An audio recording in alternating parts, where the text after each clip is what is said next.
Bismillahirrahmanirrahim. Assalamualaikum warahmatullahi wabarakatuh. Alhamdulillah wassalatu wassalamu ala Rasulillah Sayyidina wa Maulana Muhammad ibni Abdullah wa ala alihi wa sahbihi wa man tabi'ahu wa mawala. Allahumma salli ala Sayyidina Muhammad wa ala ali Sayyidina Muhammad. Assalamu alayka ya Rasulullah. Allahumma faqihna fid din wa 'allimna at-ta'wil warzuqna fahmal mursalin. Allahumma aftah lana futuhal arifin. Bang Alvin Firdaus beserta seluruh tim yang ada di Pontianak, tim yang ada di Pekanbaru, Riau, bapak-bapak, ibu-ibu, abang, kakak, adik, sahabat hijrah bersama Ustaz Abdul Somad. Mudah-mudahan selalu dalam keadaan sehat, zahir dan batin, diberikan Allah istiqomah iman dan Islam, kebaikan dunia akhirat. Amin ya rabbal alamin. Tema kita pada pertemuan kali ini adalah kunci bahagia. Pertama yang perlu kita fahami dulu, apa itu bahagia. Bahagia ini terkait dengan sesuatu yang tidak kelihatan, psikologis. Kalau masalah sakit jantung, diabetes, gula darah, darah tinggi, kita pergi ke dokter. Tapi kalau masalah yang terkait dengan psikologis, itu namanya ilmu nafs, ilmu pengetahuan, nafs jiwa. Maka ada psikolog yang tahu. Apa kata orang psikologi? Psikologi tentang bahagia. Mereka definisikan kalau bahasa Arabnya asy'uru bil itmi'nan. Rasa tenang, itulah bahagia. Jadi yang mau dicari orang dalam hidup ini adalah asy'uru bil itmi'nan, rasa tenang. Kenapa orang anak-anak muda itu kenapa dia pacaran? Kalau ditanya mau teman curhat Ustaz, mau cari ketenangan. Kenapa orang mesti punya duit?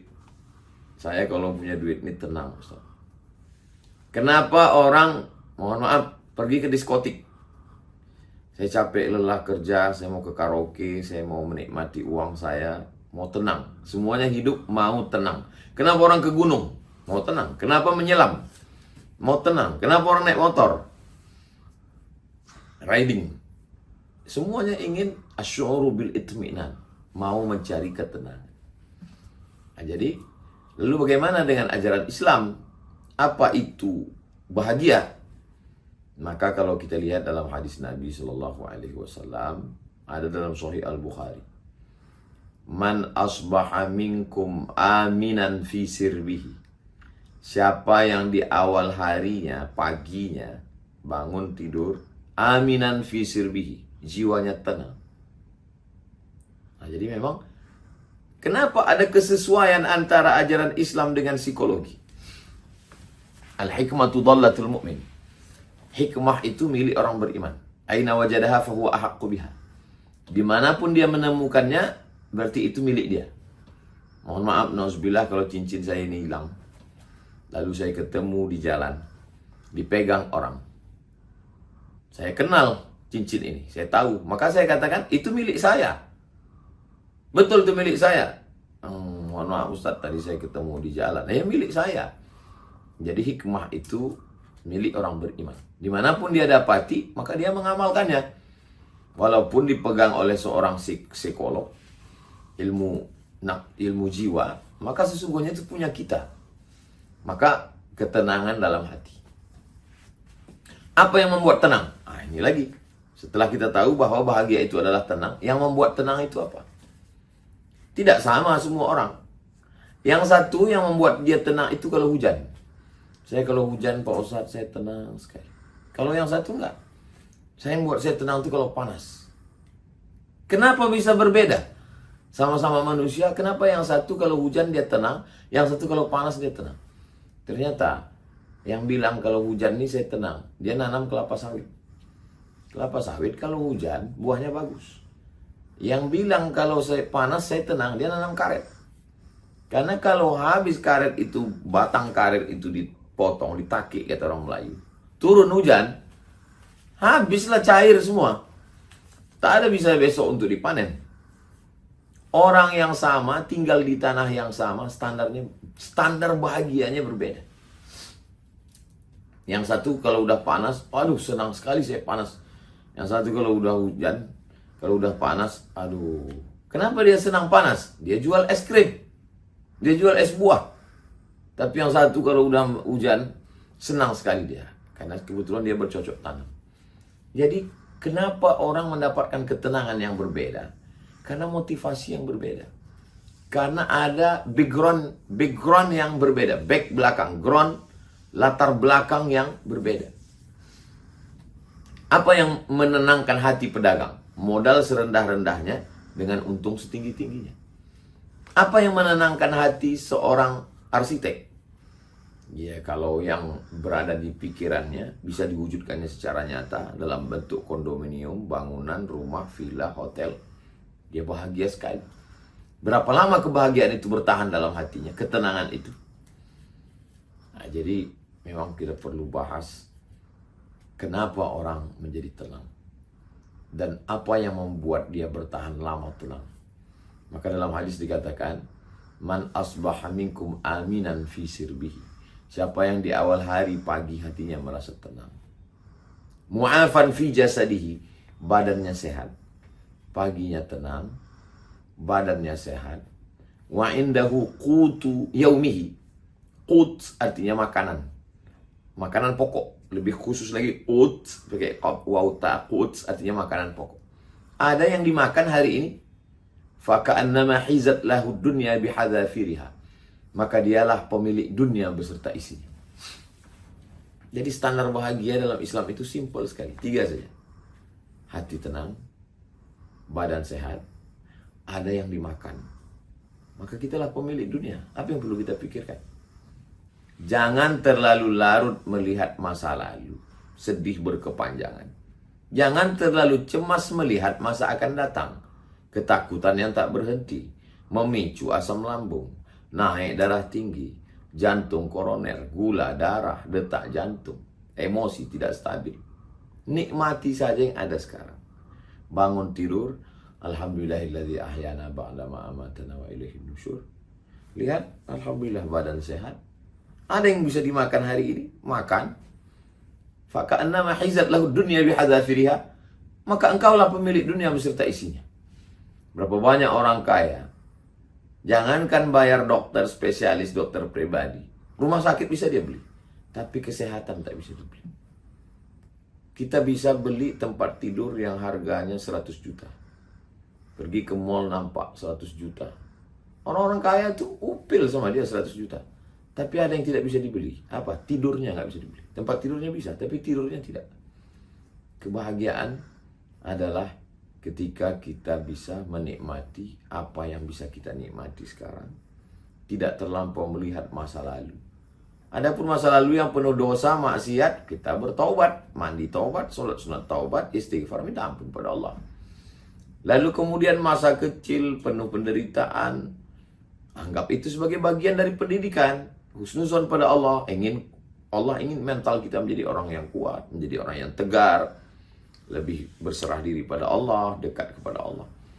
Adapun yang masa akan datang, berapa banyak orang sudah siapkan kos-kosan 100 pintu untuk persiapan pensiun, saking takutnya. Kenapa orang korupsi? Karena takut. Kenapa orang main proyek? Karena takut. Takut nanti nggak makan setelah pensiun, takut anak nanti tidak sekolah, takut. Pada sesuatu yang tidak mesti ditakutkan. Allah sudah menjamin, wa ma min dabbatin fil ardi illa 'ala Allah rizquha. Segala sesuatu ini dijamin Allah SWT rezekinya, dan kita ada usaha dan ikhtiar. Anak-anak kita ini kita sadarkan saja bahwa kamu saya sekolahkan, dikasih modal secukupnya, dikasih mata kail pancing dengan batang pancing dengan tali pancing. Ikan satu lautan itu milikmu akan diberikan Allah Subhanahu wa taala. Jadi kita tanamkan itunya. Bukan kita siapkan, nah ini kulkas penuh untuk kamu. Dimakannya habis. Masak, habis. Tapi kita katakan, lautan beserta telur ikan beserta isinya itu semua dari Allah untuk kamu. Aku cuma bisa memberikan pancing ini saja. Kita tidak boleh juga meninggalkan mereka dalam keadaan miskin, susah, melarat. Antada'ahum alatan yatakaffafuna 'alan nas. Jangan tinggalkan mereka dalam keadaan miskin, susah, melarat, meminta-minta kepada manusia. Menurut hadis yang pertama ini 3 saja. Aminan fi sirbihi, hati dalam keadaan tenang. Mu'afan fi jasadihi, badan dalam keadaan sehat. Indahu qutu yaumihi, ada yang bisa dimakan. Faka'annama hizat lahu dunya bihadafiriha. Dialah pemilik dunia beserta isinya. Dialah orang yang paling bahagia. Nabi tidak ada menyebut satu hadis tentang bahagia. Tidak begitu. Coba sebutkan satu hadis solat dari takbiratul ihram, iftitah, fatihah, ayat, ruku, i'tidal, sujud, duduk antara sujud, sujud lagi, tegak lagi, fatihah, ayat, ruku, i'tidal, sujud, duduk antara sujud, sujud, tasyahud, salam. Nggak ada. Jadi tema mengkaji ayat hadis itu adalah tematik. Dikumpulkan ayat, hadis, beberapa hadis dalam satu tema. Makanya kalau ada orang yang ngomong, tunjukkan saya mana hadisnya dalam masalah ini. Itu satu sisi kelihatannya ilmiah, tapi sebenarnya orang ini tidak ilmiah karena dia nggak ngerti. Mana ada satu hadis membahas satu ibadah. Semua kajian itu tematik. Begitu juga dengan bahagia ini. Jadi kumpulkan beberapa ayat hadis Nabi, bagaimana sahabat, urutannya ayat Quran, hadis Nabi, sahabat Nabi, tabi'in, kalangan salaf, baru ulama mutaakhirin, baru ambil satu kesimpulan. Nah, tentang ayat Al-Quran, hadis Nabi berkaitan dengan dalam kitab Sunan At-Tirmidzi. Min sa'adatil mar'i. Dari maksudnya bukan semuanya. Di antara yang menyebabkan orang itu bahagia. Yang pertama, al-jarus soleh. Tetangga yang soleh. Jadi kalau kita punya tetangga yang soleh, kita bahagia. Kenapa? Karena dengan punya tetangga yang soleh itu kembali kepada definisi yang awal. Asy'ur bil itminan. Kita merasa tenang. Saya pergi 3 hari 3 malam. Saya tenang. Kenapa? Tetangga saya insya Allah baik. Orang yang berada di keliling rumah, berada bersama ustazah, bersama dengan Sami, bersama dengan keluarga kita, insya Allah orang-orang yang baik. Maka insya Allah kita tenang. Al-jarus salih, jar artinya dekat. Soleh orang yang baik. Orang dekat dengan kita baik. Naudzubillahnya, orang yang paling dekat dengan kita tak baik. Penuh dengan kecurigaan, ketakutan, kecemasan. Nggak terbayang itu gimana sulitnya itu. Anak-anak juga dikhawatirkan buka handphone, tahu dia password, dia transfer rekening kemana-mana, dia main game online, judi online, pinjol. Mana tenang hati kita?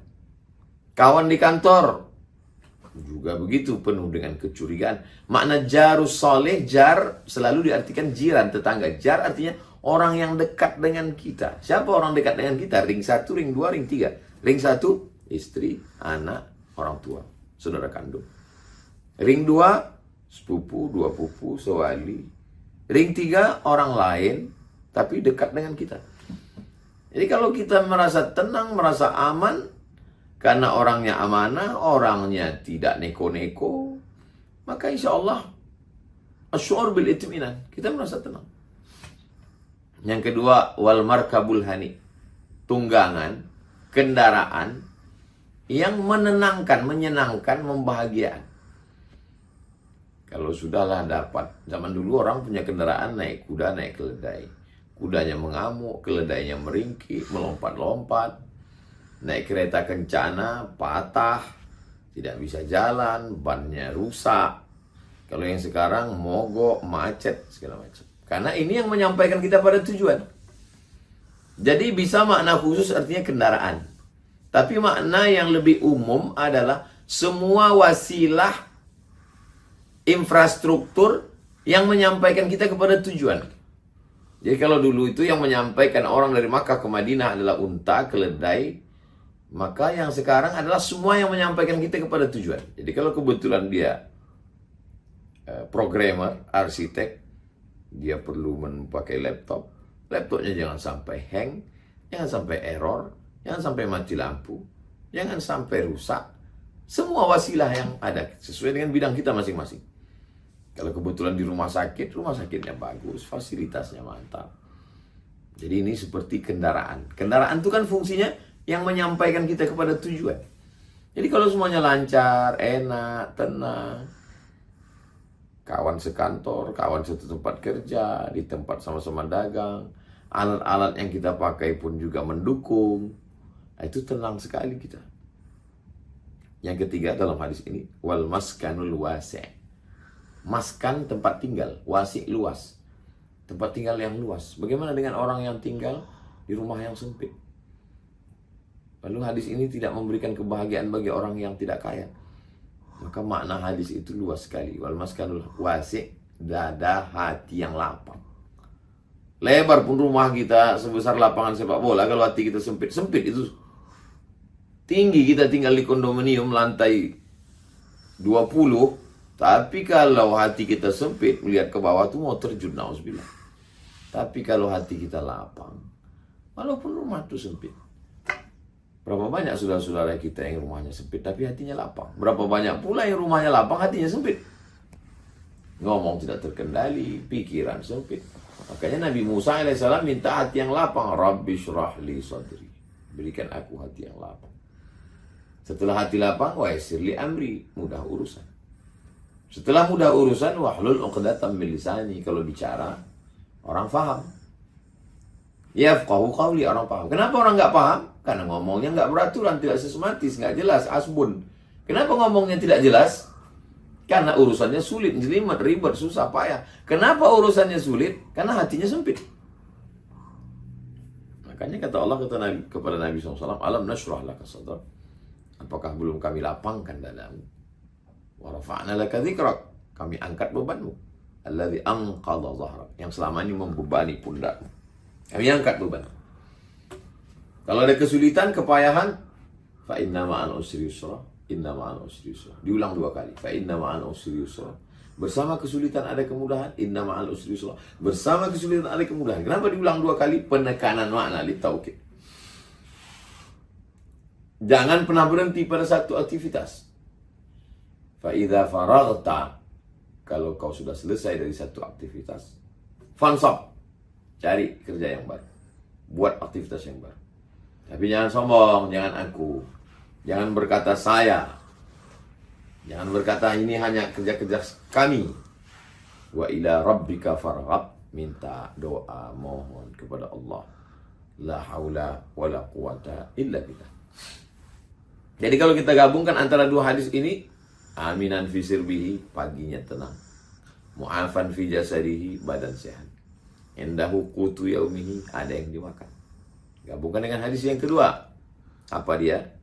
Al-jarus soleh, orang-orang yang dekat ini semuanya baik-baik. Satu grup baik-baik. Gak khawatir nanti tiba-tiba pulang buka grup WhatsApp habis caci maki, bully semua. Baik-baik semua. Tetangga, sahabat, anggota keluarga. Wal markabul hani, wasilah, jalan, sarana prasarana yang dipakai untuk mencapai tujuan ini semuanya lancar. Wal maskanul wasi, hati yang lapang. 6. Nah, kalau kita dapatkan kelapangan, kebaikan itu, insya Allah wasilah untuk menjadi hati menjadi tenang. Apakah dengan ini semua hati menjadi tenang? Belum tentu. Karena hati bukan punya kita. Hati punya Allah. Berapa banyak orang yang begitu dapat sesuatu yang baru, mobil baru, rumah baru, motor baru, jam baru, HP baru, senang, tenang. Tapi baru sampai 1 jam udah susah lagi. Nah, yang kita mau pertahankan ini bagaimana asy'ur bil itminan, rasa tenang itu berkepanjangan, berkesinambungan. Tidak terhenti dia. Itu yang mau kita inginkan. Dan ketenangannya ini adalah ketenangan yang datang dari Allah. Karena orang dengar lagu dangdut juga tenang. Orang pakai narkoba juga tenang. Ngisap ganja juga tenang. Orang pakai sabu-sabu juga tenang. Orang yang sedang pesta ngelem pun tenang juga. Tapi apakah ketenangan itu? Bukan. Ketenangan yang dari mana? Ala bidzikrillah. Dengan banyak ingat pada Allah. Tatma'innul qulub. Dengan banyak ingat kepada Allah, hati menjadi tenang. Itu yang ke-7. Saya justru menggunakan, mestinya ini di awal ayat Quran ini. Ala bidzikrillahi tatma'innul qulub. Dengan banyak ingat Allah, hati menjadi tenang. Tapi saya urutkan justru yang ke-7, pamungkasnya. Kenapa? Karena semua yang 6 tadi adalah penyebab tenang. Tapi puncak ketenangan itu datang dari mana? Ini hanya sebabnya saja. Kenapa orang tenang? Karena ada makan. Kenapa ada tenang? Karena kendaraannya lancar. Kenapa dia tenang? Karena tetangganya baik. Kenapa dia tenang? Karena hatinya lapang. Kenapa dia tenang? Karena rumahnya luas. Ada karena. Tapi ada yang lebih besar daripada karena itu, sebab itu. Siapa dia? Allah.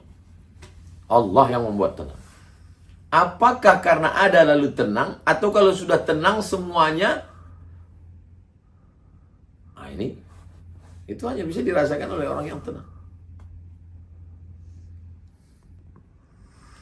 Saya Ustadz, kendaraan ada, lancar, ada drivernya, tapi saya nggak tenang juga.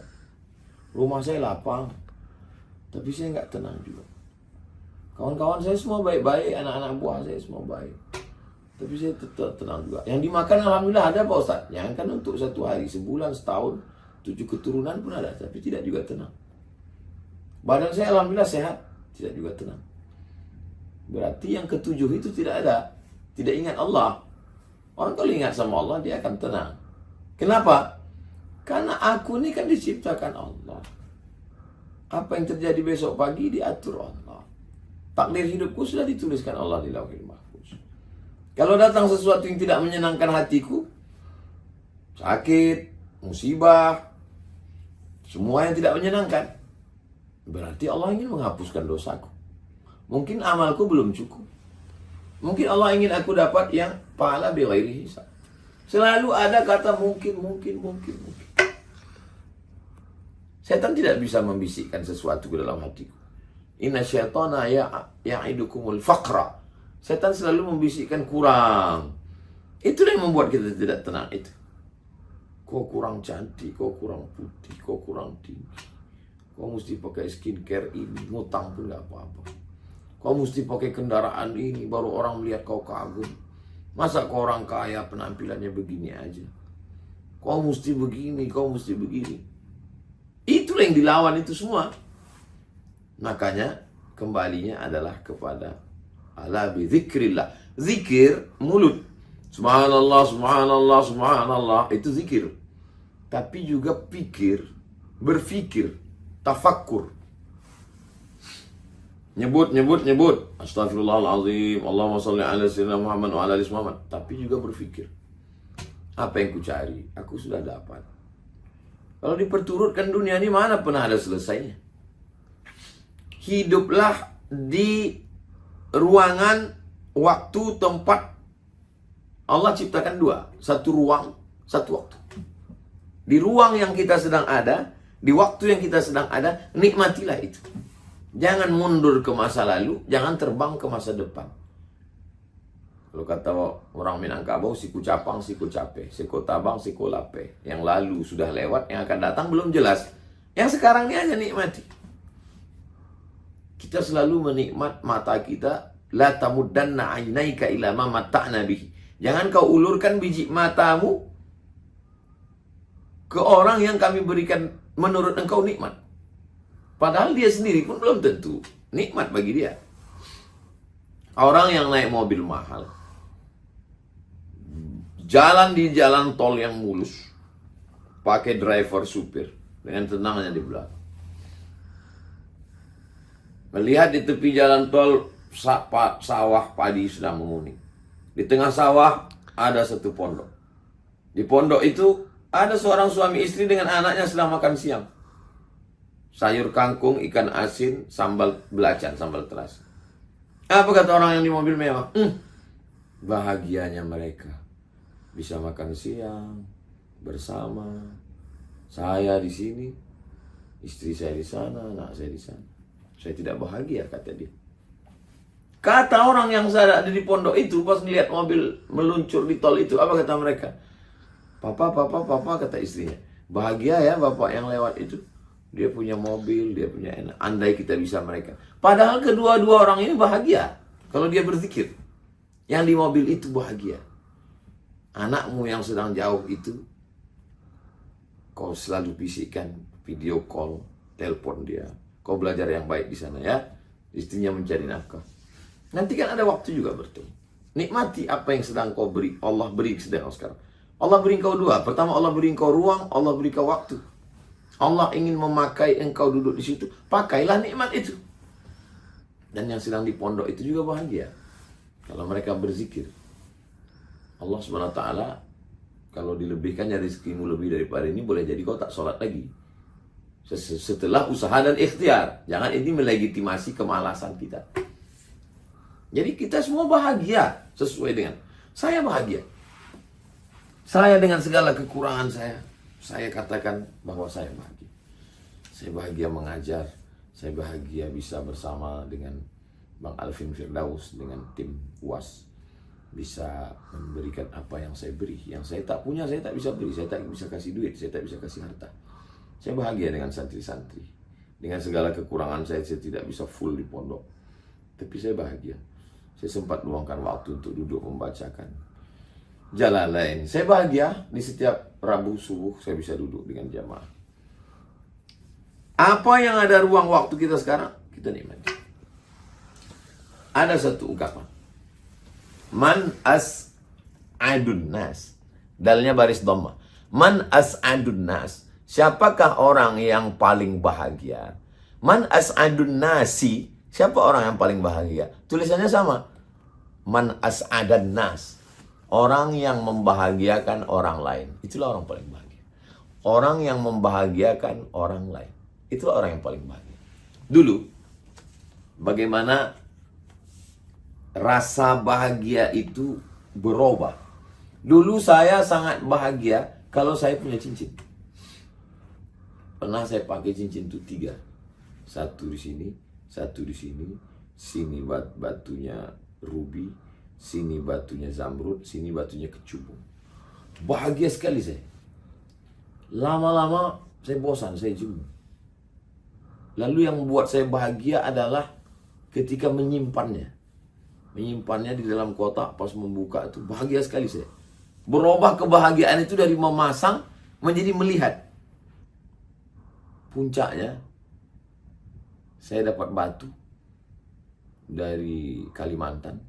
Ada jamaah yang ngasih. Saya ikatkan di Surabaya. Saya bagi. Saat memberi dan orang itu memakai, disitulah saya sangat bahagia. Ternyata rasa bahagia itu juga. Baru kita paham, baru saya paham. Oh, ini arti buku dulu yang pernah saya dikasih orang. The Miracle of Giving. Keajaiban memberi. Awalnya indah bahagia itu waktu makan. Waktu sedang makan tuh bahagia, tenang sekali hati kita. Tapi kemudian pada tahap berikutnya adalah bahagia itu waktu dikasih orang makan. Dulu waktu di pondok, pas menyambut Ramadan, makan di rumah ini nanti, itu bahagia sekali. Puncaknya ternyata bukan itu. Puncaknya adalah ketika kita bisa ngasih orang makan. Anak yatim, fakir miskin, anak pesantren, kawan-kawan, sahabat. Dan itu tidak bisa diceritakan. Itu yang disebut dengan asy'uru bil itminan, merasa tenang. Ada ketenangan yang luar biasa. Makanya orang yang bakhil, orang yang pelit, heran dia. Apa yang dirasakan orang itu? Karena dia tidak sampai pada perasaan itu. Jadi kita mengamati perasaan kita, kita amati hati kita. Tapi kembali semuanya adalah kebahagiaan dari Allah Subhanahu wa taala. Simpulkan sendiri, ambil pelajaran, insyaallah. Saling mendoakan. Doakan supaya semua jamaah bahagia. Doakan supaya Ustaz Abdul Somad bahagia, anak-anak keluarga bahagia. Doakan supaya Ustaz Alvin Firdaus bahagia. Doakan semua kawan-kawan sahabat kita, tim yang ada di Riau, tim yang ada di Pontianak, guru-guru kita, sahabat kita semuanya bahagia. Pada saat itulah Allah kirimkan malaikat. Apa kata malaikat? Amin, kabulkan doa orang ini. Wala kamitslu, kau dapat yang sama seperti yang engkau doakan untuk saudaramu. Di saat itulah kita bahagia. Ada judul buku Kimia Us-Sa'adah. Kimia kebahagiaan. Ada serpihan-serpihan kebahagiaan yang sedang berterbangan. Dan ketika dia hinggap di hati kita, kita menjadi bahagia. Sekarang bagaimana supaya dia hinggap ke hati kita? Kalau kita nyalakan lampu, laron-laron akan datang. Begitu juga kalau ada tangan kita basah, maka begitu juga kalau kita pegang magnet, kita masukkan ke pasir, maka akan datang. Maka bagaimana kebahagiaan ini datang? dengan membahagiakan orang lain, dengan berzikir mengingat Allah, maka insya Allah Allah membuat kita bahagia. Mudah-mudahan Allah berikan semua kebaikan dunia akhirat, kita istiqomah, dan kunci-kuncinya kita sudah dapat, kita tinggal buka saja. Dan ketika sudah masuk kita ke dalam, kita merasakan kebahagiaan. Rasanya belum bahagia kalau belum bisa berbagi kebahagiaan. Kalau sudah bisa membaginya ke orang lain, ada orang-orang yang kalau kita duduk dekat dia, kita bahagia sekali. Nah, inilah kebahagiaan yang luar biasa. Mudah-mudahan pertemuan kita, setiap ada pertemuan kita sedang bahagia. Tak sabar kita ingin bertemu, berjumpa. Karena perjumpaan itu sendiri pun belum ada apa-apa, kita udah bahagia. Barakallahu fikum. Sukses selalu di akhir majelis. Mari kita sama berdoa. A'udzubillahi minasyaitonirrajim. Bismillahirrahmanirrahim. Alhamdulillahirabbil alamin arrahmanirrahim maliki yaumiddin.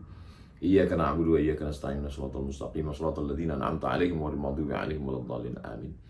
Allahumma shalli ala sayyidina Muhammad wa ala ali sayyidina Muhammad. Assalamu alayka ya Rasulullah. Allahumma ja'alna minas su'ada'il maqbulin. Jadikan kami orang yang berbahagia karena diterima di hadapanmu.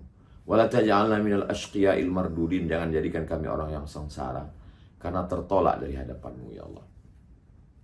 Allahumma farrihna, bahagiakan hati kami. Allahumma ja'alna minal masrurin, jadikan kami orang yang lapang hati. Wa ja'alna minas su'ada, jadikan kami orang-orang yang selalu senang. Wa ja'alna radina liqada'ik, jadikan kami orang yang selalu tenang menerima takdirmu.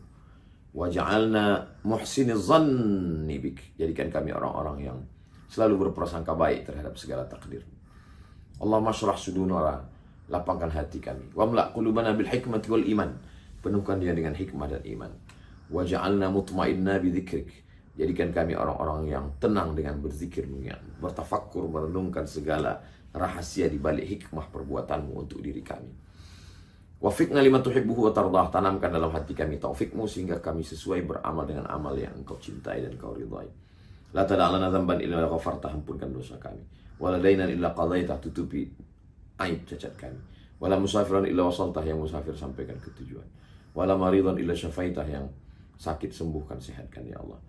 Wala hajatan min hawaijid dunya wal akhirati laka ridha wa lana fiha salah, segala hajat dunia hajat akhirat engkau ridha dan baik bagi kami, illa qadaitah wa yassartaha, maka tunaikanlah dan mudahkanlah ya Allah. Rabbana fil lana dzunubana wa liwalidaina warhamhuma kama rabbayana shaghira. Wa sallallahu ala sayyidina Muhammad wa ala alihi wasallam. Walhamdulillahirabbil alamin. Taqabbalallahu minna minkum shalihal a'mal. Terima kasih untuk Bang Alvin Firdaus beserta seluruh tim yang ada di Pontianak, tim yang ada di Riau, Bapak Ibu, abang kakak, adik, kakek, nenek, semuanya yang ada hijrah bersama Ustaz Abdul Somad. Berkah selalu, sukses. Assalamualaikum warahmatullahi wabarakatuh.